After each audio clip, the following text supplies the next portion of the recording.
Mobile ফোনের মাধ্যমে পর্নোগ্রাফিতে school শিশুদের আসক্তি চরম পর্যায়ে পৌঁছে গেছে। এক জরিপে উঠে এসেছে এই নিয়ে ভয়াবহ তথ্য।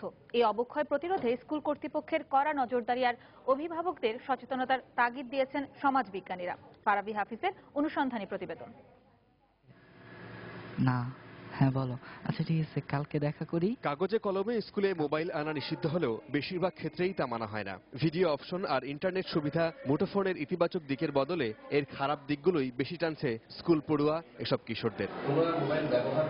কয়েকটি স্কুলের ক্লাস 8-এ পড়া 100 শিশুর উপর জরিপ চালিয়ে দেখা গেছে এদের মধ্যে 76 জনই নিজের মোবাইল ব্যবহার করে, বাকিরা বাবা মা কিংবা বাসার অন্যদের ফোন ব্যবহার করে। এদের প্রেমের বিষয়টিও চমকে দেবার মতো। শতকরা 44% শিশুর জীবনে আগে ভাগেই চলে এসেছে প্রেম।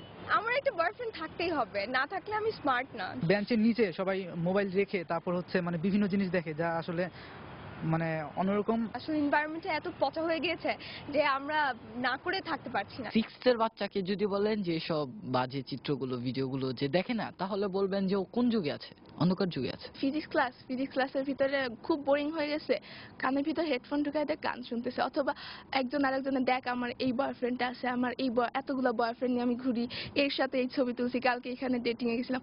এটা তো আর কোনো ব্যাপার। একজন নিয়ে আসে আর একজন আসে দেখতে থাকে, এই আয় আয় আয়, এটা দেখ এটা দেখ ওইটা দেখ, এটা এত জোস, ওয়াও।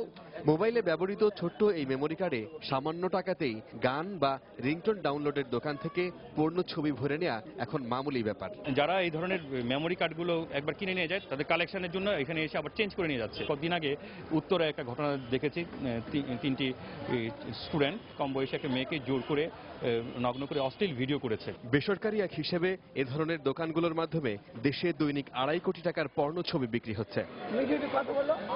সমাজবিজ্ঞানীরা বলছেন যে অ্যাডিকশনের নতুন মাত্রা এই মোবাইল। যদি মা বাবা সচেতন হন তাহলে এই সমস্যা কিছুটা হলেও সমাধান সম্ভব। আর প্রিয় সন্তানটি কখন কি করছে সে বিষয়ে মা বাবা যদি খেয়াল না রাখেন তাহলে এই সমস্যা আরো ঘনীভূত হবে ভবিষ্যতে।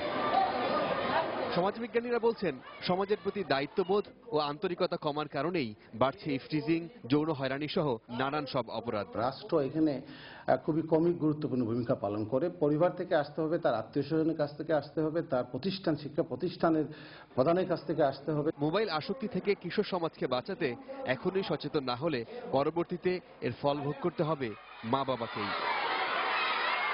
ফারাবি হাফিজ, সময় সংবাদ, ঢাকা।